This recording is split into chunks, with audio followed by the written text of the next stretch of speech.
Hello aliens, good morning. పొద్దున్నే లేచిన తర్వాత బెంగళూరులో సిచ్యువేషన్ అయితే చూడండి, భయంకరంగా అయితే ఉంది. చూసారా రెయిన్ అయితే ఎట్లా పడుతుందో, కుమ్మి పడేస్తుంది మొత్తం అట్లా.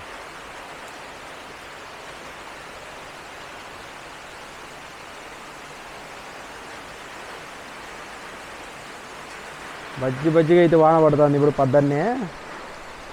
మనం అట్లా బయటకు పోయి ఏమన్నా తెచ్చుకొని తిందామన్నా కూడా సిచ్యువేషన్ అయితే బ్యాడ్గా ఉంది. చూసినారు కదా ఎంత వాన పడుతుందో, పొద్దున్న నుంచి ఇదే పంత అన్నమాట. పడుతుంది పోతుంది 2 నిమిషాలు కూడా గ్యాప్ అయితే ఇవ్వడం లేదు. మొత్తం రోడ్లు అంతా గత్తర అయితే అయిపోయినాయి.